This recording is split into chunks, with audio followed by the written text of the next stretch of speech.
ओम श्री गणेशाय नमः। ओम श्री सरस्वत्यै नमः। ओम श्री गुरुभ्यो नमः। ओम समस्तजनकल्याणे निरतं करुणामयं नमामि चिन्मयं देवं सद्गुरुं ब्रह्मविद्वरम्। ओम मूकं करोति वाचालं पंगुं लंघयते गिरिं यत्कृपातमहं वन्दे परमानन्दमाधवम्। ओम सदाशिवसमारम्भां शङ्कराचार्यमध्यमाम् अस्मदाचार्यपर्यन्तां वन्दे गुरुपरम्पराम्।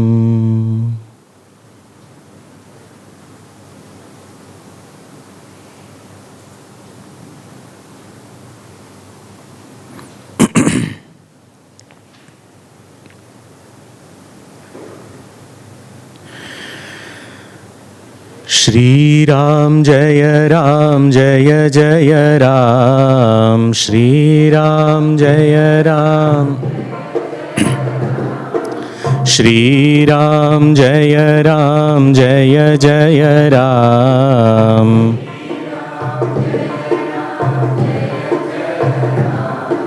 श्री राम जय जय राम।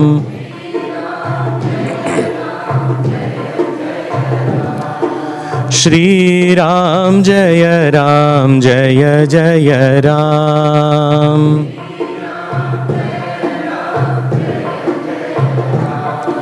श्री राम जय जय राम।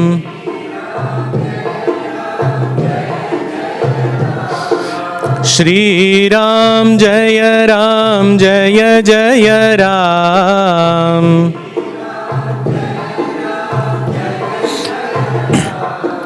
श्री राम जय जय राम।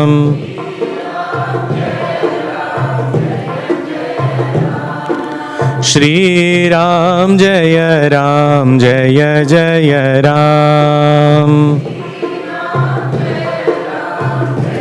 राम जय जय राम। श्री राम जय जय राम।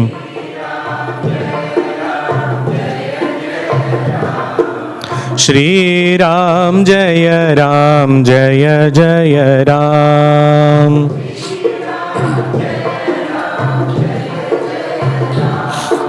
श्री राम जय जय राम।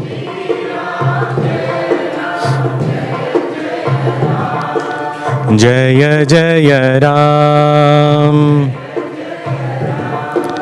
जय जय राम। जय Ram.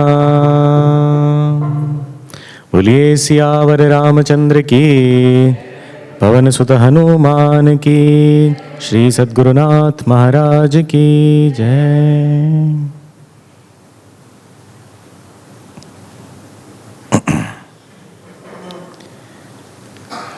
The first verse we will chant once. Please repeat. Paramatma Avyayanandah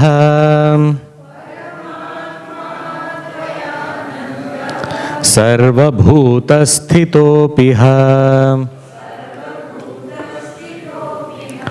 Ajñānenāvrito adrishtaha तथैव च मनोमलैः।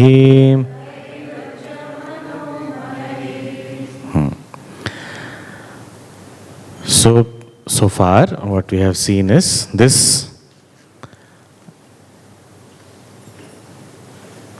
impurities of the mind and the ignorance of the self, they are not letting us enjoy or experience that infinite bliss which is our own self. So what is to be done? That ignorance has to go away. Ignorance can go away only with knowledge. Knowledge can be attained only if there is a sincere longing for knowledge.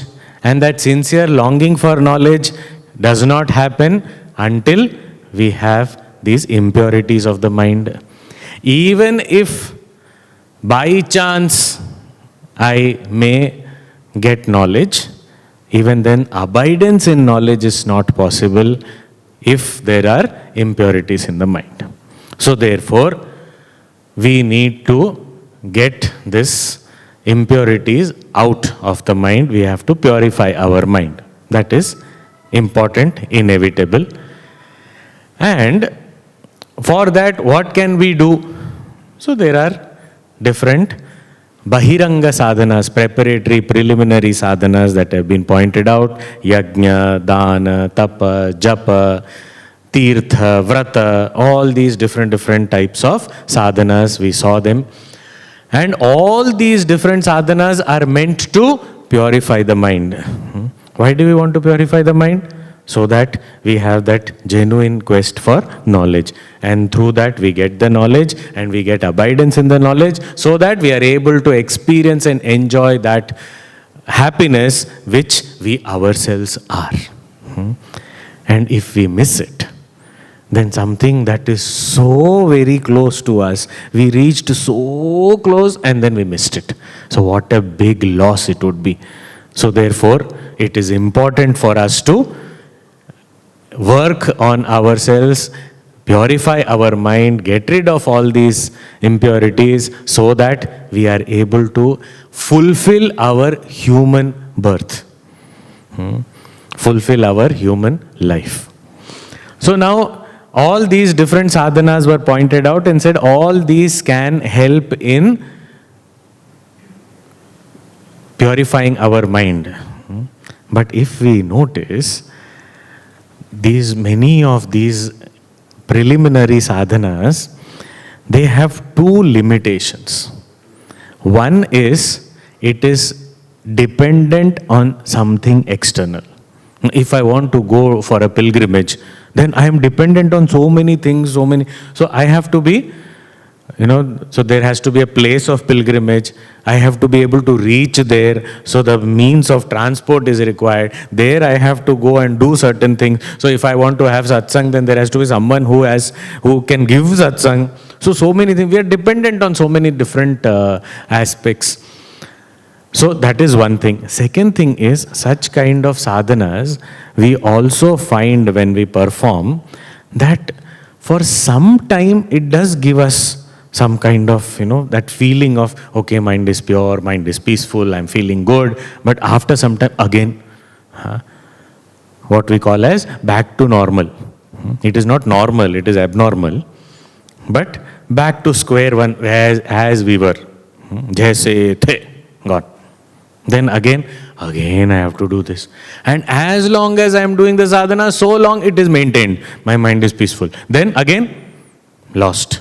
And then we can't keep doing this. Like even, pranayam. We do pranayam till the time our pranayam is going on, till that time the mind is peaceful. And even after that, for some time, maybe the mind is peaceful. After some time, again, it starts, all its agitation comes back.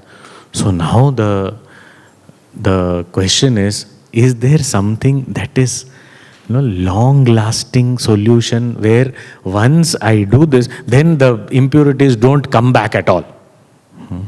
Is there something like that? Said yes, there is something like that. But if we want long-term solution or permanent solution, then the price also to be paid is higher. So what is the price to be paid? That the sadhana itself is very subtle in nature. It is subtle. It is not external type. If we are asked, okay, do puja every day. No, we can sit down and then altar is there. I offer flowers, I offer food. Okay, I did puja, I did arati. Nice, I did puja. Something external, it is easier. But same thing if we say, okay, do puja mentally. It becomes more difficult. But even more difficult than that manas puja, mental puja is if we are asked to think. You think, thinking is very difficult. So can I do something? Doing enough, you did. Now sit down, think. That I can't think. It is very difficult to think. Even if we sometimes muster up the courage and, with the resolve, we sit down, okay, I'm going to think. And I start thinking. Within 2-3 minutes, I get up and say, enough. More than this, I can't think. It's too much. Because it is subtler, it is difficult. So, because there is no other support. Even as such japa, if we are asked, repeat the name of the Lord mentally, it is more difficult. Sometimes we go to sleep also. We are doing Ram, Ram, Ram, Ram, Ram. Ram, Ram, Ram, Ram, Ram, Ram, Ram. It happens.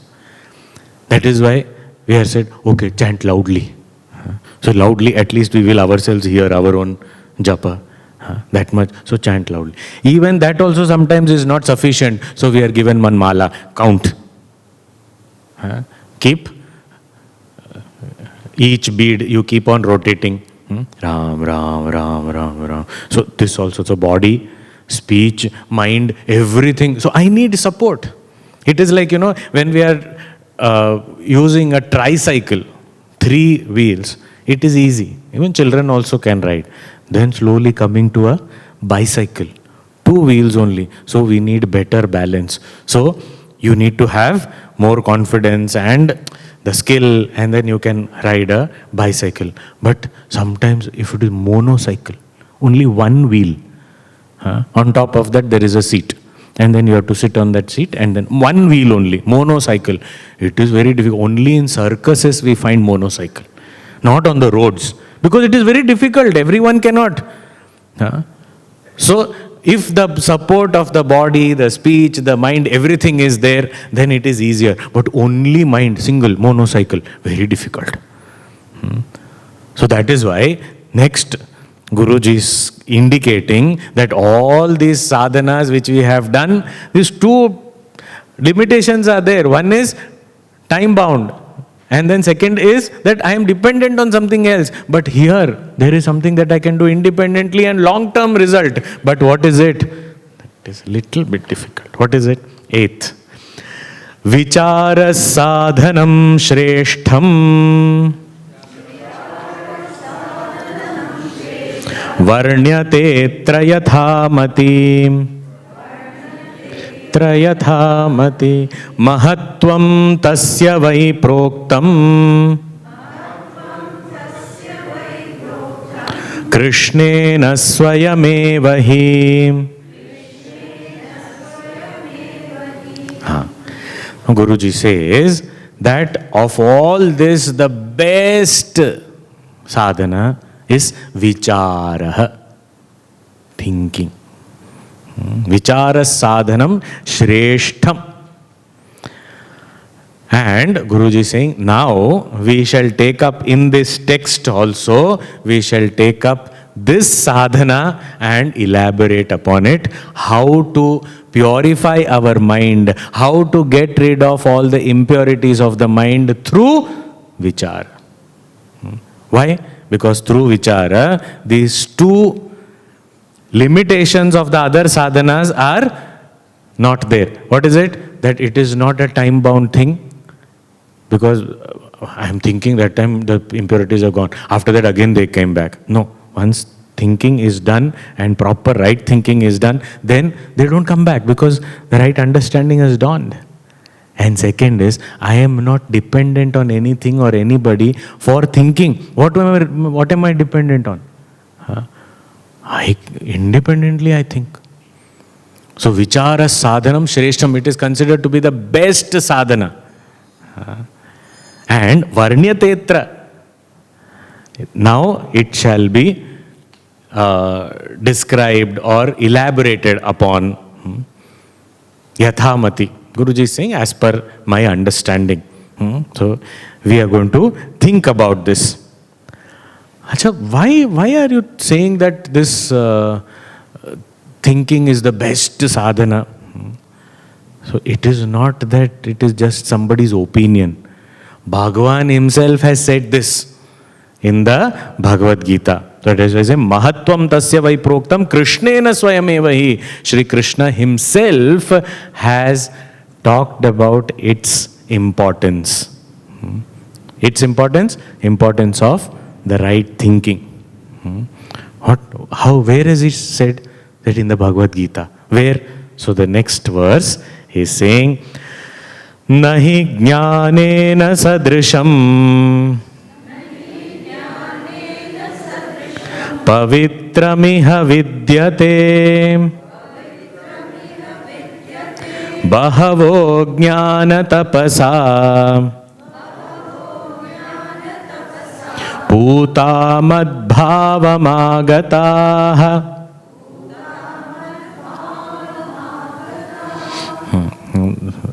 If you are familiar with Bhagavad Gita, don't worry, there is no printing mistake.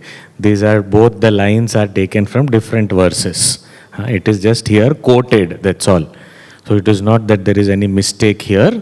It is two different verses have been quoted. So what has Bhagavan said in the Gita? Shri Krishna himself has talked about the greatness of this sadhana of right thinking. He has said, Nahi jnanena sadrisham pavitramiha vidyate. There is nothing more sacred and more purifying than jnana. Here jnana, here in this context we have to understand right thinking. So there is nothing greater than right thinking as far as purification of the mind is concerned. For the purification of the mind, there is nothing more sacred than right thinking. Bahavo jnana tapasa puta madbhavamagataha. And Bhagavan has also said in another verse, in the Gita only, that there are bahavaha, many seekers who have madbhavamagataha, who have attained me. How have they attained me? Jnana tapasa putaha. They have been purified by undertaking the austerity or penance of right thinking. Jnana tapas. By the austerity of right thinking. What is tapas? Tapas means? Tapas means pushing ourselves out of our comfort zone. Now, comfort zone, physically pushing ourselves out is still easy. Intellectual comfort zone, to push ourselves out of that, out of our notions, out of our beliefs, this is very difficult. So there are many people who have employed this path of right thinking. Through that they have purified themselves. Jnana tapasa putaha. And then they have attained me, madbhavamagataha. So, what is these two verses? What is Guruji saying? That the greatest sadhana, which is independent of anything or any person, which can give us lasting results of purity of mind, that is the greatest sadhana is being described here. And it is called greatest not because it is just my opinion, but Bhagavan Shri Krishna himself has spoken highly about this sadhana of right thinking. What has he said? Where has he said? In the Bhagavad Gita, he has said there is nothing more sacred and purifying than right thinking. And he has also said, through this sadhana or the penance of right thinking, people have purified themselves and many seekers have attained my being. So therefore, what is supposed to be done? Right thinking. So that is what is our sadhana. And that is why here in this text further, that is what is taken up for an elaborate discussion. Now, before we go ahead, just a couple of points here. When Bhagavan says in the Gita, Nahi jnanena sadrisham pavitram iha vidyate, there is nothing greater than knowledge or right thinking which purifies, the beauty of this right thinking is that whenever I perform any other sadhana of purification, for example, even dip in the river is sadhana only. You go to a tirtha and then snanam, one of the sadhana, no, we saw yesterday. So we dip in the river. It is one sadhana which purifies. But when we purify, then after that, will we ever again get, what do you call, impure? Of course, yes. Very much possible. That is why somebody asked Puja Gurudev that really do people get purified by dipping in the Ganga? Really this happens? So Gurudev says, of course, yes. Why? What is the doubt? He said, no, we don't feel it like that. So that time Gurudev used to say, that is because when you remove your slippers and go, with that you put all your sins also there only near your slippers. And go inside, have a dip, come back, take your sins back and go back. You never enter there and give up all the sins. The idea is to give them up. That is what is purification. So any snanam or something we do or any other sadhana we do, vrata, japa, tirtha, whatever it may be, all these different sadhanas, it is purifying me, and then I say, okay, I have been purified. But after that, is there a guarantee that I will not do it again? I will again do it. Like someone is imprisoned. In the jail, he has to serve his whatever time duration of punishment. He finished it. He is released. Is there a guarantee that after getting released, he will never commit any crime? After some time, again he will go inside. So this purification is not lasting. Here Bhagavan has said, this right thinking is the best. Why is the best? Because, very interestingly, here, as it is said, all other sadhanas purify the sinner. It takes away the sin from the sinner. This right thinking, the one who is sinning itself is gone. The one who is doing the bad act, that ego, that only is destroyed. That I am the doer, that doer only is gone. Otherwise only externally I am purified.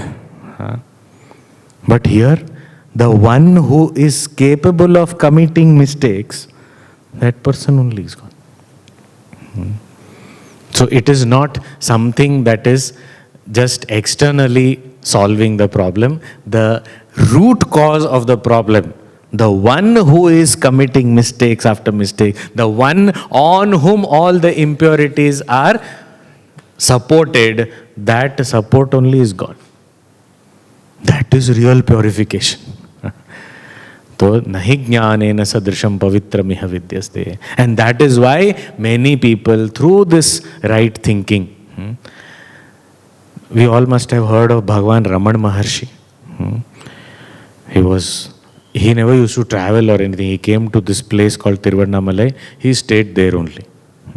People from world over used to come to him, sit at his feet. And they used to seek guidance. They used to come and ask so many questions. And Bhagavan Raman Maharshi had only one question as an answer. If somebody, let us say, asked that, how do I control my mind, let us say.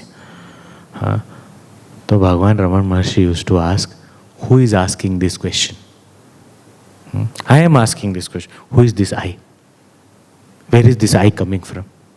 Who is that? Find out. Now if we start thinking, who is asking this question? What does it mean?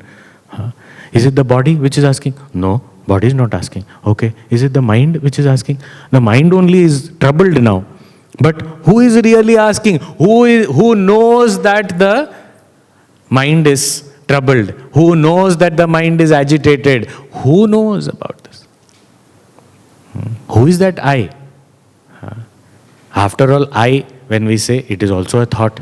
But who is that behind that I? Now, when I start inquiring on those lines, that I, which is committing all the sins, only drops off.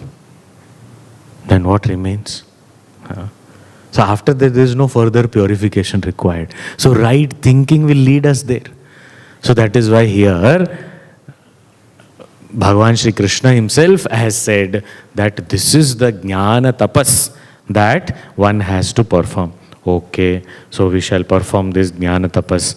So now, because Bhagavan himself has also glorified this, praised this, and because this is supposed to be the lasting solution for purity of mind, therefore, here Guruji says in the 10th chapter, Etad Bhagavato Vakyam Swatma Shuddhyaika Siddhaye Vicharyate Maya Samyak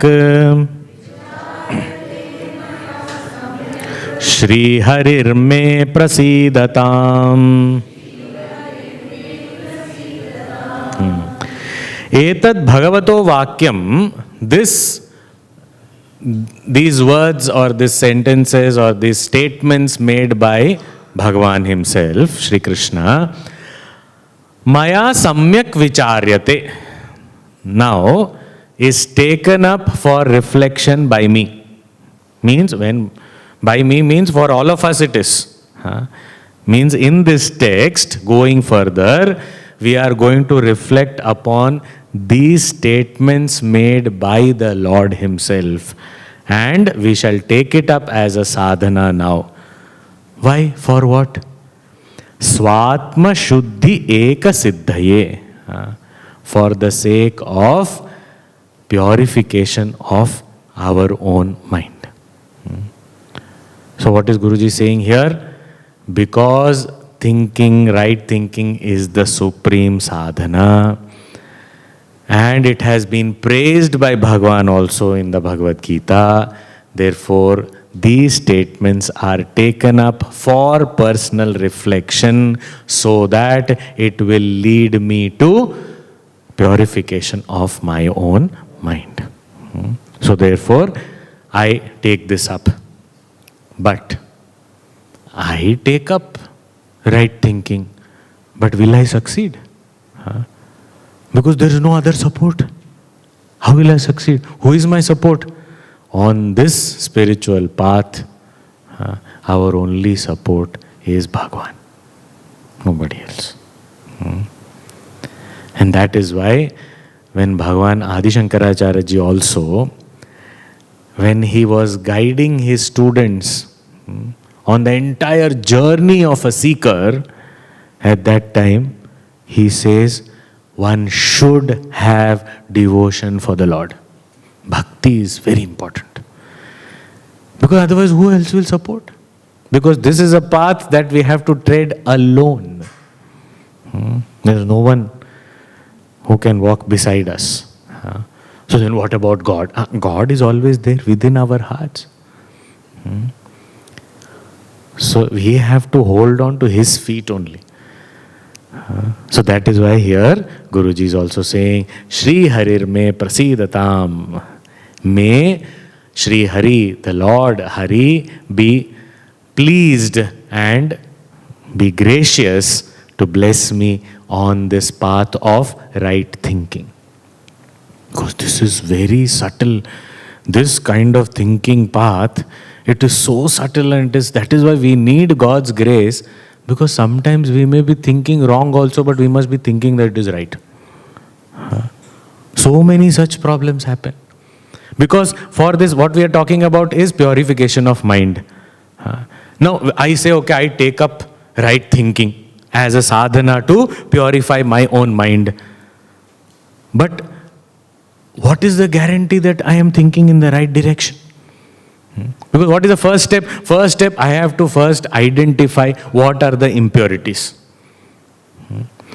To identify, to recognize these are the impurities I have in my heart. If I don't myself recognize, then And why can't I recognize? Because I may feel that that is justified. For example, if somebody says corruption is good or bad, corruption is good or bad?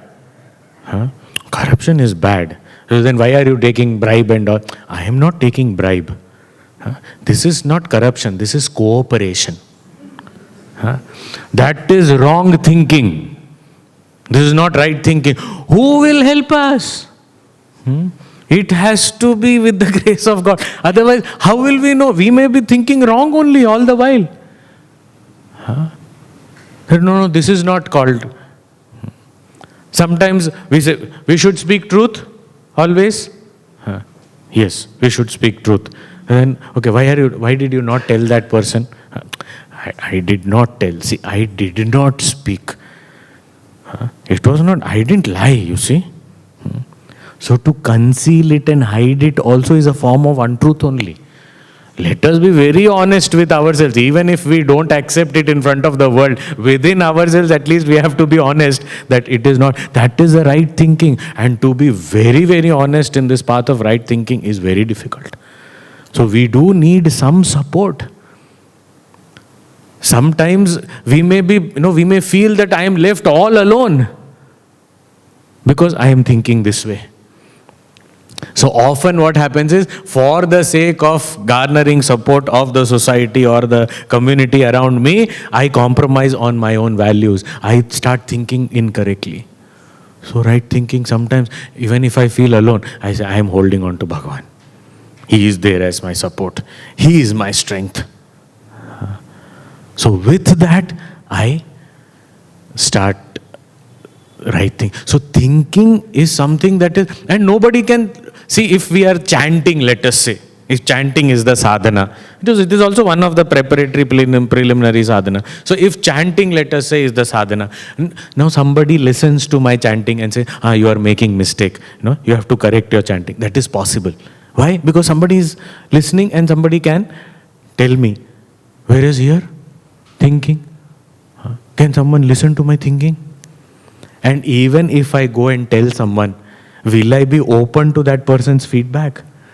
If I say, I am thinking like this, the person says, I think you are not on track, you have to change. You don't know anything. I know what I am thinking. Anger, good or bad? Immediately we will say it is bad only. But then we say, now what to do these days, without anger, no work gets done. From inside, I don't want to get angry. But then, sometimes you have to do it. It has become a necessity these days. What necessity these days? This is the wrong thing. We are compromising on our own ideals. We are not. And where are we? We are on the first step of just recognizing what are the impurities. In that only we are compromising.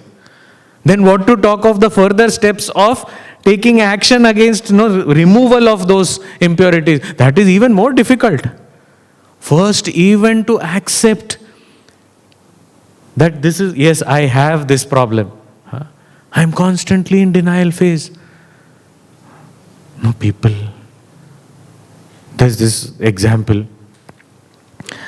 One saint was walking with a group of pilgrims, and on the way they all saw a donkey which was lying. It was like very hot summer afternoon, and there was a donkey and it was lying on the side of the road, and people could visibly see that it was thirsty and we wanted some water and all. And all these people, they are all on a pilgrimage. So they are carrying Ganga Jal on their head. Cans and pots of them, they are all carrying. And they are all looking at the donkey. Poor donkey. Nobody is helping them. Poor donkey. Nobody is helping them. There was this one saint who was walking with those pilgrims. He saw, he said, what are you talking? Nobody is helping. Who will be that somebody? So he immediately gave all the Ganga Jal to that donkey only. That Bhagavan is in that Jiva also. So he offered. He said, Bhagwan, I am offering it to you through this. And his pilgrimage got over there itself. That was so sometimes we say, what is this? No, nobody is doing. Nobody is doing. I myself am one of them. But do I recognize? No. I don't recognize. Who will tell me? Nobody can tell me because I'm not ready to listen to anyone. And my thinking, how will anyone know? So for that, grace of God is necessary. We say, Bhagwan, I am trying this path of right thinking, but you be with me and guide me. Sometimes we may stagnate, we may get stuck. We may feel, I have arrived at the solution, my mind is pure now. Nothing has happened. But I feel that it is done. Somebody asks, attachment is bad. Are you not attached to your cup of coffee in the morning? No. But then you have it every day. I have it every day because I get it every day. If I don't get it, I have no problem. I am not attached. This is wrong thinking because we have to actually quit and see. Even if we are getting it, stop. Do you drink? Socially, I drink. What does it mean by social drinking? It is going inside you only. It is your liver only it is affecting. What do you mean by social? So right thinking, are we recognizing this as a weakness or an impurity? We are not sometimes. So that is why here this very important prayer says, Shri Harir me prasidatam. May Shri Hari, the Lord, be pleased with me and guide me through this process of right thinking. May His blessings be there with me. So now we are taking up this path of right thinking. So without any justification, without any, without any reasons to be given for that, without ignoring anything, being totally honest, to be able to recognize the shortcoming, to be able to understand what is this. Sometimes what happens is, we often, when we have question answer sessions and all, we often ask our, we ask how to do this, how to control anger, how to not have desires, how to feel satisfied, how to focus on something. Now, Puja Guruji always would say that if there is, if somebody asks how to swim, so you can teach. How to cook, you can teach, because it is a skill. But how to control your mind? No, it is not something, some action it is to be done. So then what is the right approach of thinking? What is right thinking in this manner? We have to first ask the right question.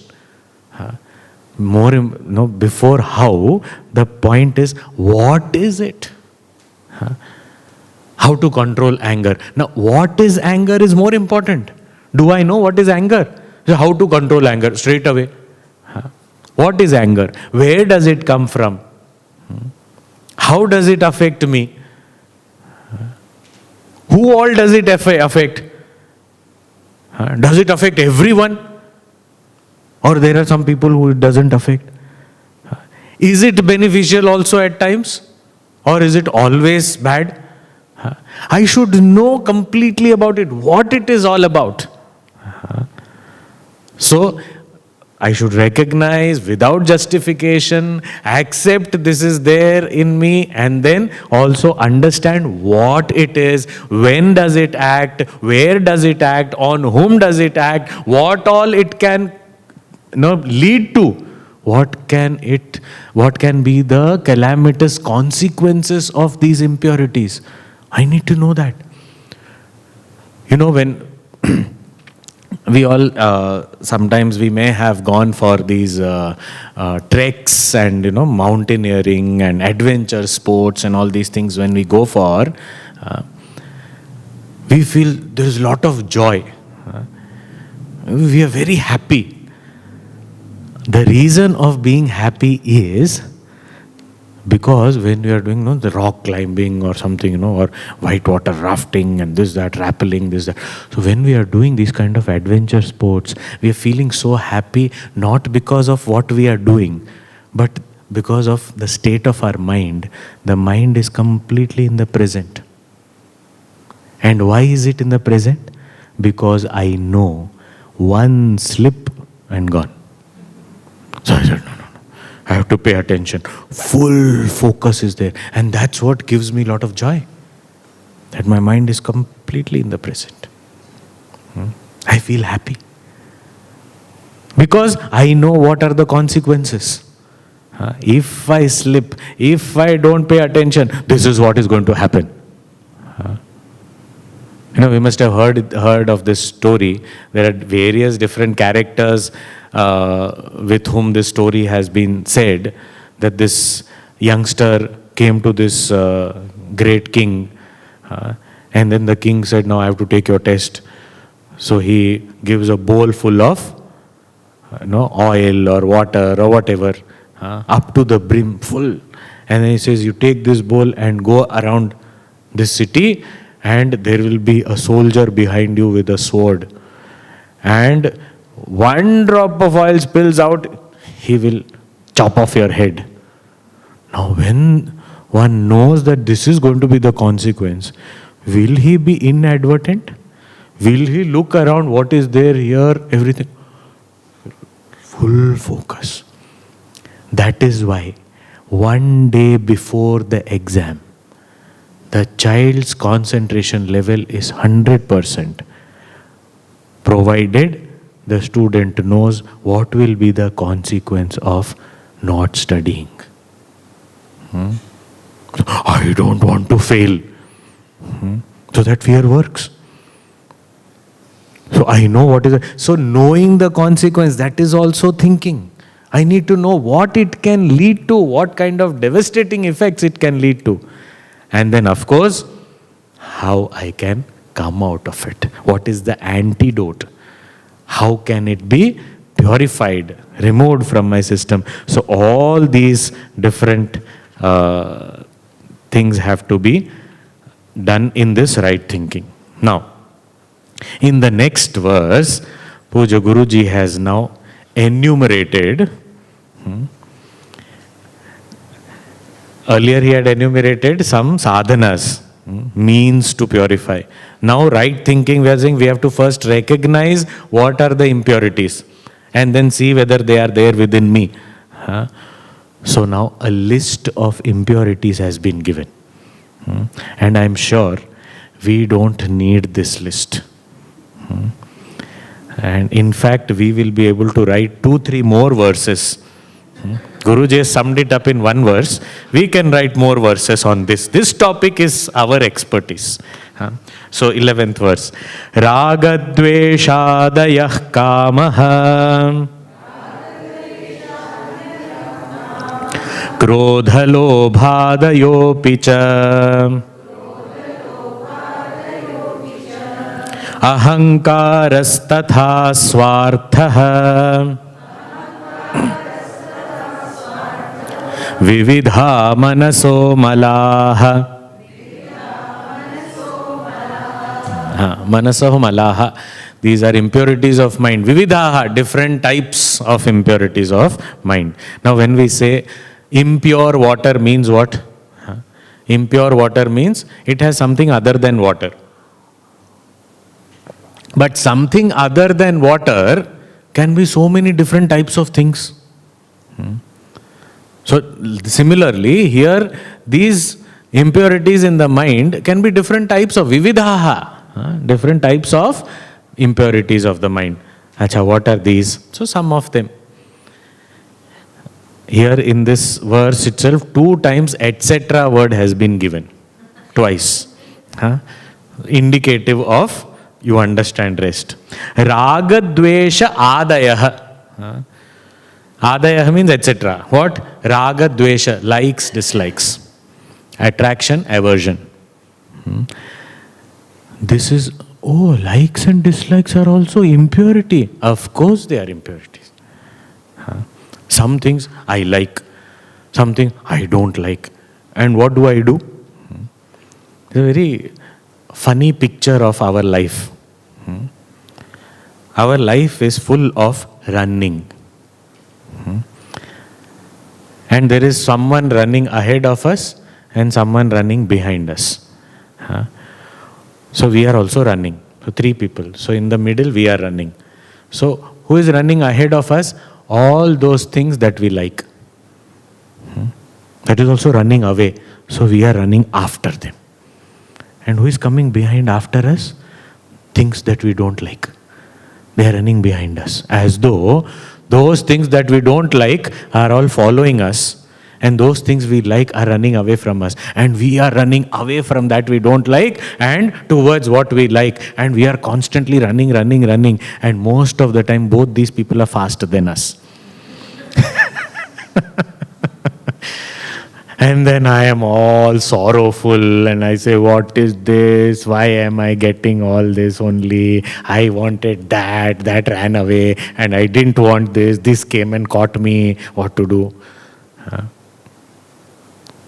So, this raga dvesha and this likes and dislikes, it can be of anything, any person, any place, any work, any activity.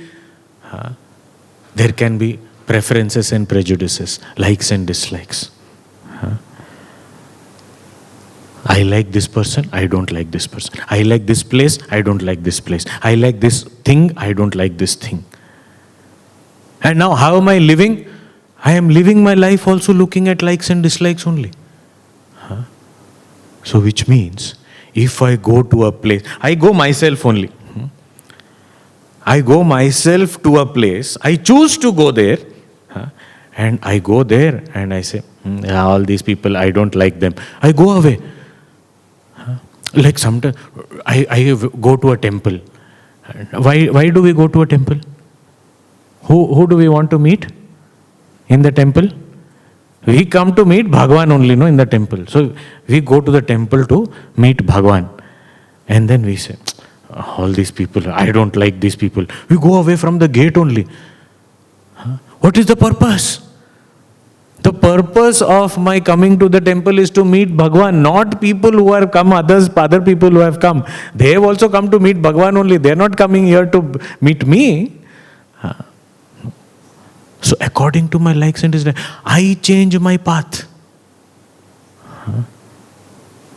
So how will I reach my goal if I am going to be affected? This is not just people, even things, even work, tasks that I have to do. I don't like doing this, I am not going to do this. So many things we keep on postponing. I will not do it today, I will go do it tomorrow, I will do it tomorrow. Why? Because I don't like doing it.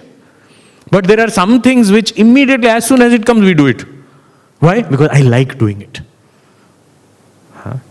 So based on likes and dislikes, will I be able to fulfill my duties if it is only based on likes and dislikes? So that way no student in the world will ever do his homework. Because there is a dislike. Never go to school. No, I used to go to school. I loved school. Why? To meet friends and play with them. Never to study.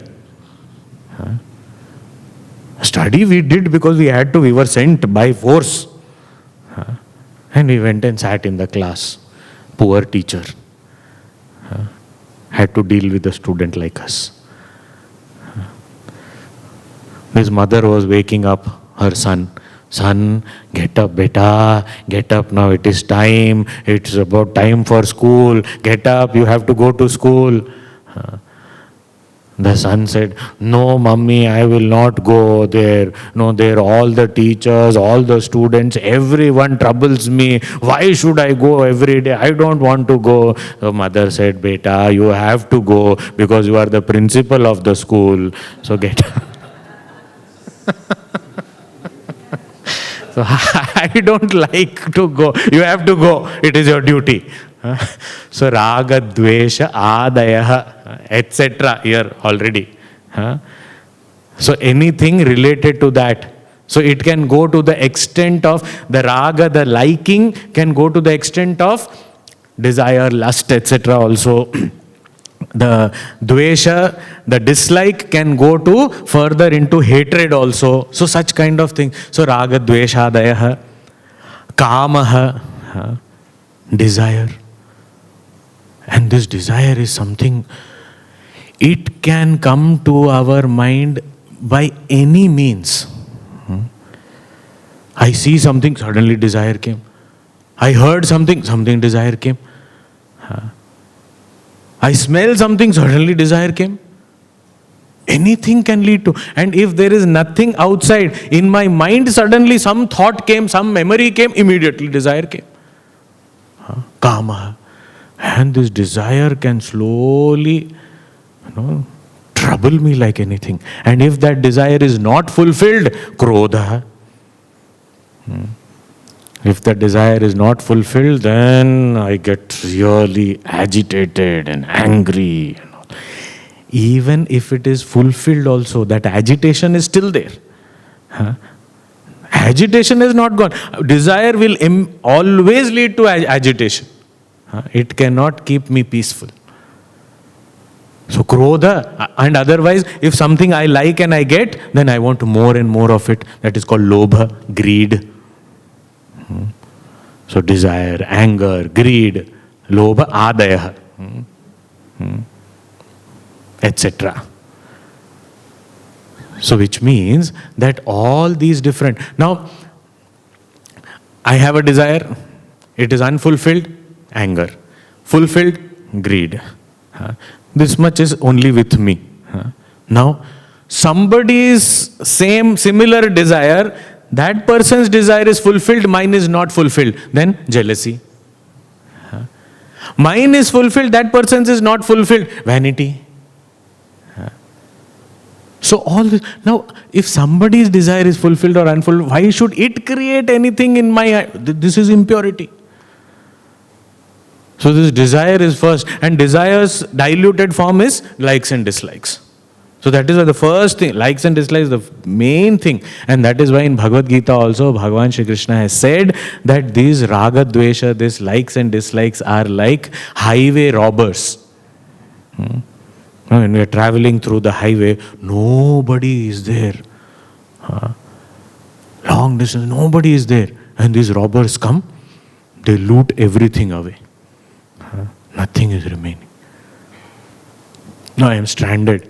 So on this path of life, this likes and dislikes. And they can take all these forms of desire, anger, greed, jealousy, vanity, all different types of things.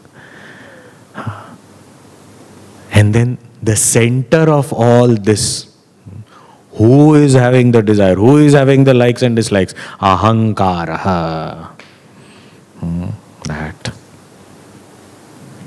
Ego. That is the one who is owning up all these things.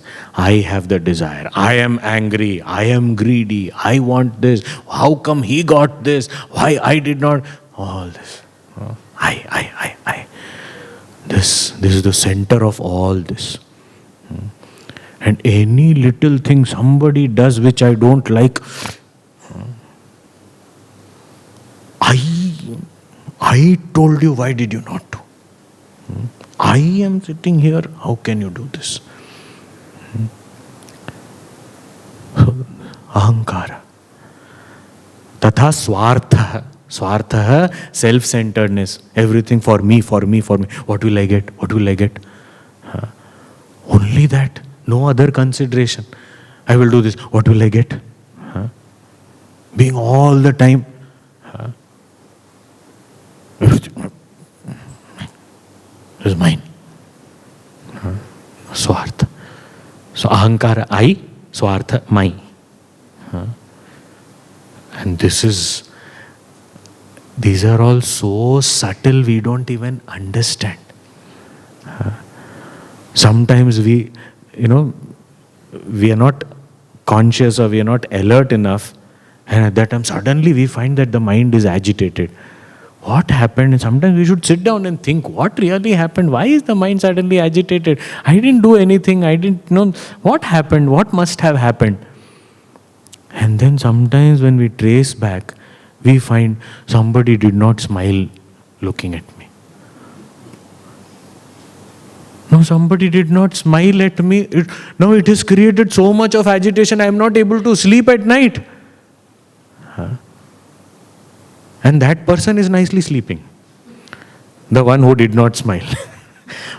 The point is, maybe that person did not see me, maybe that person had some other thought, was preoccupied, it may be something else, but we feel agitated. How did he not notice me? How did he not greet me? How is it possible? Gurudev used to say, sometime the smile which is normally 2 inch, it becomes 1.5 inch, we get worried. Why? And sometimes 1.5 inch becomes 2 inch, that also is a cause of worry. Why is he smiling too much today? Something seems to be wrong. All this is all revolving around the ego. So my thing, this should be like this only, I don't like it otherwise, and all. I. Ahankara, tatha swartha. These are all vividaha, manaso malaha. These are all different impurities of the mind. Now very important inquiry. Right thinking, we are thinking. So now what kind of inquiry is it? The inquiry is, all these different impurities, raga, dvesha, kama, krodha, lobha, ahankara, swartha, all these different impurities, when are we persecuted by them? Number one, when are we persecuted? Okay? So this is the first inquiry. So this all, we should do it inside us, okay? Here, Guruji has done everything and given it ready-made. We say, we read. Next, what is the next verse? What is the next thought? This should happen inside us. We are thinking just for a guideline, but we should think about it. When do these raga, dvesha, kama, krodha, etc., these impurities, when do they persecute us? So, here, ete sarve hi drishyante chitte chalati jagrati pralinam cha yada chittam naite sham drishyate gatihi. Ete sarve, all these impurities, drishyante, are seen, are perceived, are experienced, they are seen to be persecuting us when jagrati, in the waking state. In the waking state alone, we find all these likes, dislikes, desire, greed, etc. They are all seen in the mind when in the waking state. Chitte chalati, when the mind is also active. Mind is also wakeful. In this waking state, these are seen. But when we are sleeping, pralinam cha yada chittam. Yada, when. Chittam pralinam, when the mind has gone to sleep. Then what happens? Na ete sham gatihi drishyate. These things are not to be seen. In sleep, even dream also, mind is active. Little bit active. So there also we find likes, dislikes and all these things are there. But when it is deep, dreamless sleep, at that time, is there any like, dislike? The child clinging to the mother all the time, not ready to leave the mother. And then after that the child goes to sleep. Then the mother calls and the child is lifted. Somebody lifts, puts in the cradle or bed or somewhere away. The mother has gone to work. He is sleeping. And the older brother or older sister is asked, go and be with your younger sibling. Be there. If he or she cries or something, then call me. So now he's sitting there. is playing, the elder brother. Nothing. No likes, no dislikes, no clinginess, nothing. All that, where it went? When the mind is asleep, no likes and dislikes. As soon as the child gets up and sees, there is no mummy, it starts crying. Why? Again all that came. That I want my mother, I want to be with my mother, and I'm afraid without my mother. And then when the mother comes, I am happy. So only in waking state this happens. Do we all agree? So only in the waking state these impurities of the mind are persecuting us. And it is our direct experience. We don't have to read books to know this. We know it that this happens so. Now the next question comes. What is the next question? Because we are thinking, So in thought now, one after the other, line of thought has to be there. What is the next question? The next question is, okay, understood, all these impurities of mind persecute us only in the waking state. But do these impurities persecute everyone who is awake? Everybody who is awake, does it persecute everyone? So now that is the inquiry. So in the 13th verse, Jagratyapi cha vidvamsam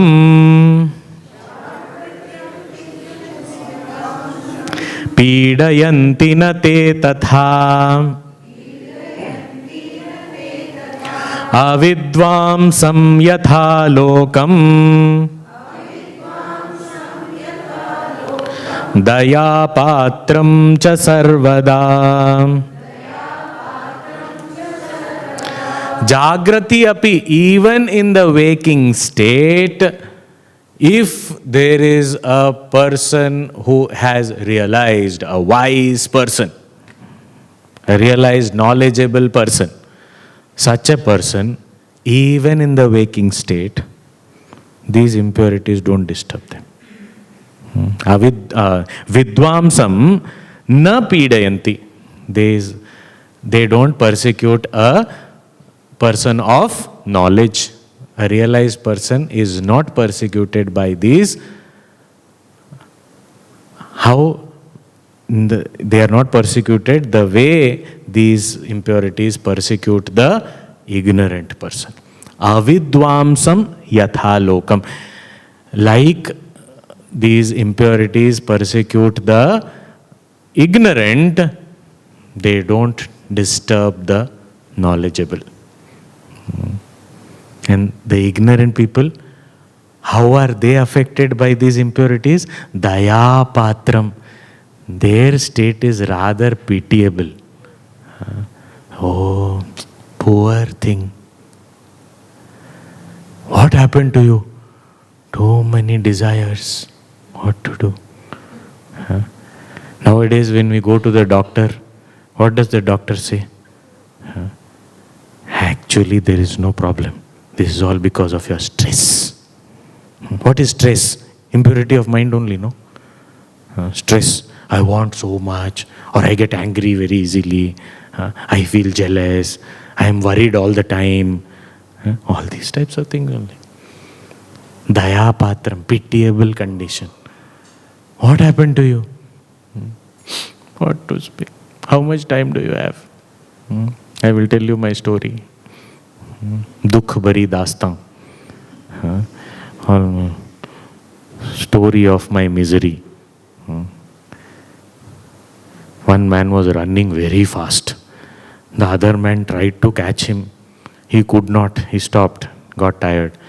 He said, what happened? Was he a thief or something? He said, no, he was my friend. He said, then why did he run so fast and what happened? He said, no, we both had a treaty that we both, decided that we will tell each other our own miseries. So he spoke for 2 hours, I listened. Now when it was my turn to speak, he ran away.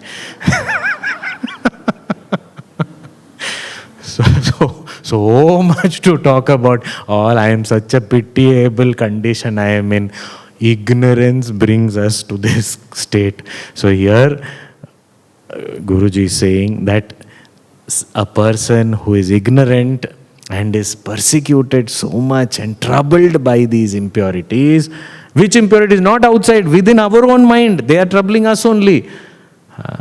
These realized person is not troubled by these impurities. So now, slowly what we are doing through this inquiry, we are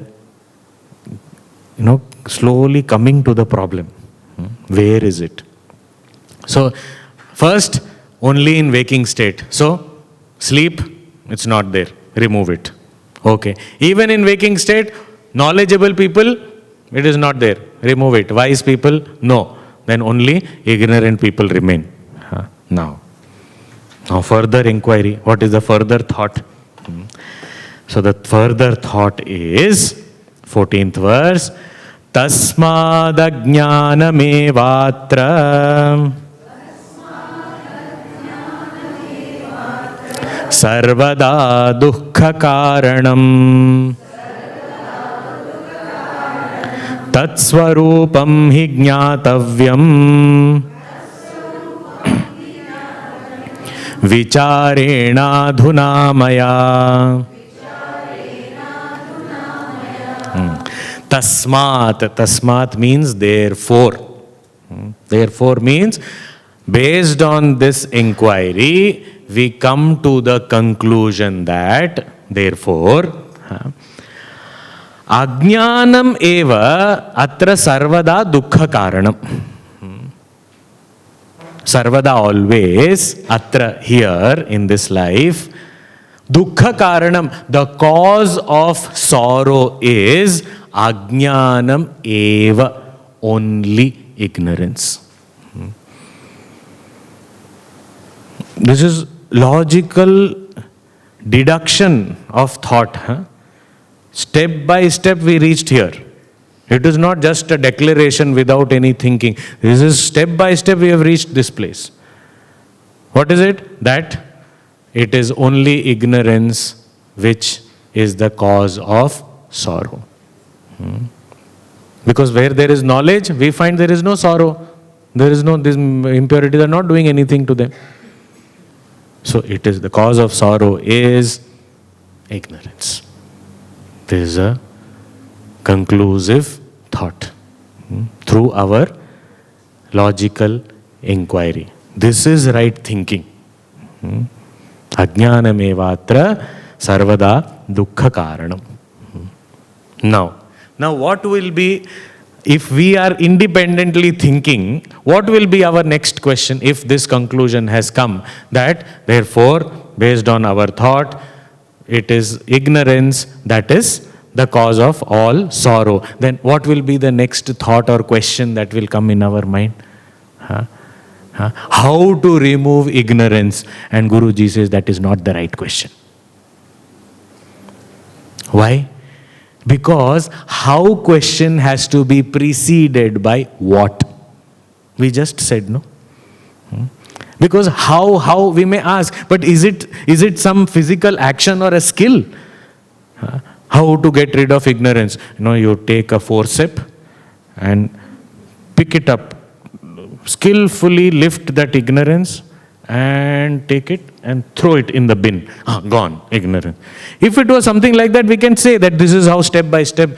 But this is not a skill or this is not an action that we have to perform. So logically, what we think, that is why right thinking also has to be taught to us.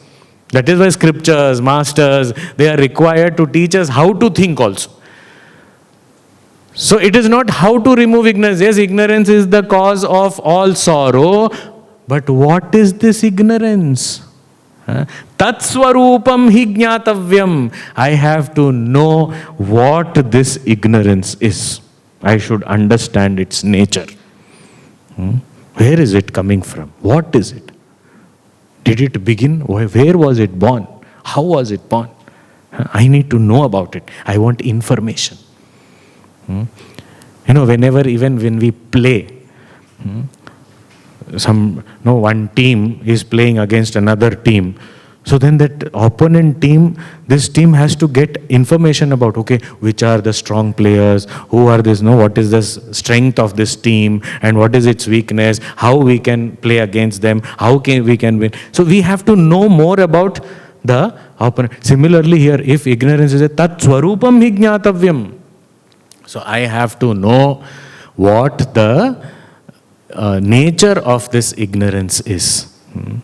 Vicharena adhuna maya. Adhuna now, maya, by me, it has to be known. How do you plan to know the nature of ignorance? Vicharena. By thinking alone. So thinking alone is there's one thing that is constantly flowing. That for this you can't do pranayam and say, now I know what is ignorance. You can't do Shirsasana and say 2 hours headstand and now I know what is ignorance. I have understood. You can't. For that also right thinking is required. That is why vicharena, by vichar. So how did we reach this state of understanding that ignorance is the root cause of all misery? By thinking. And now how do I understand what is this ignorance? For that also right thinking. So I have to know what is this ignorance, what is its nature, where does it come from, how does it impact me, so that I have to know. Okay. So now this ignorance is being discovered through thought. Okay. So now 15th verse. Satya buddhir yada drishye Swatmano bhinnata tatha Sukha buddhistada tasmin Dukkha buddhir hiva bhavet.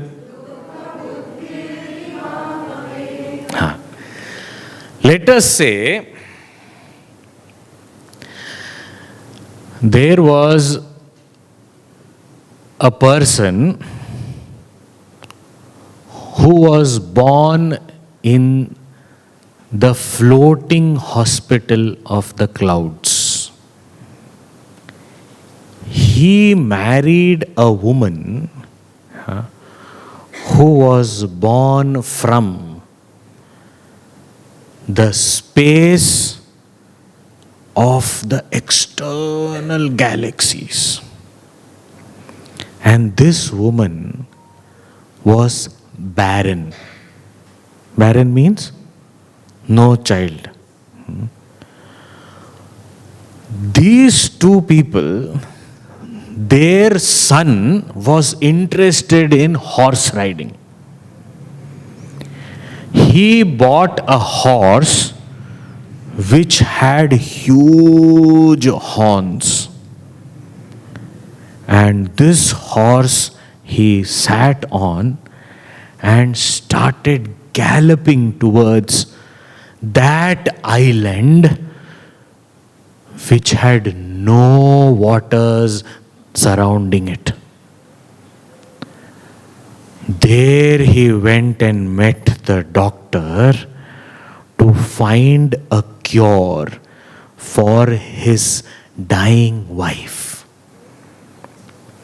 The doctor said, go to the sky and pluck those flowers which have blossomed in the sky and make a paste out of it using the milk from the Milky Way. And that paste you give to your wife 2 doses, one after she sleeps and the other before she wakes up.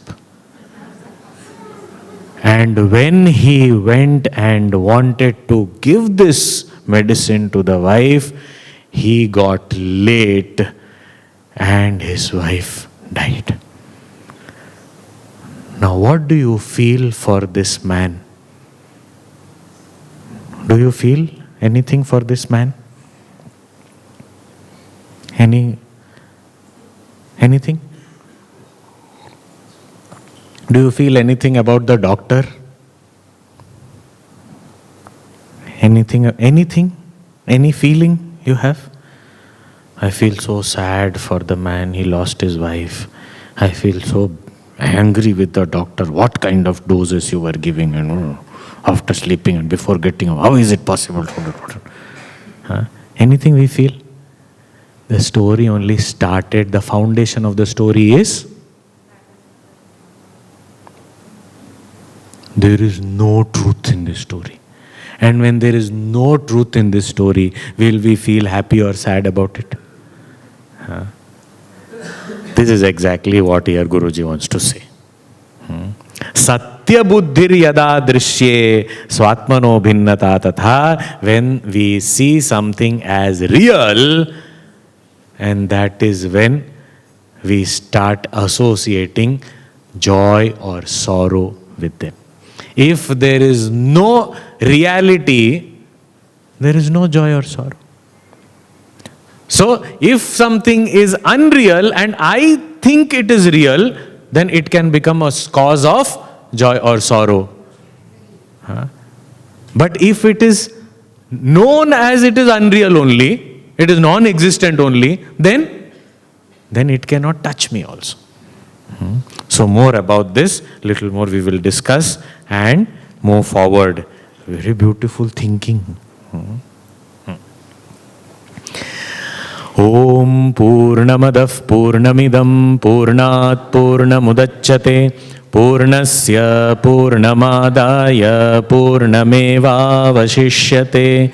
Om Shanti Shanti Shanti. Hari Om Shri Gurubhyo Namaha. Hari Om.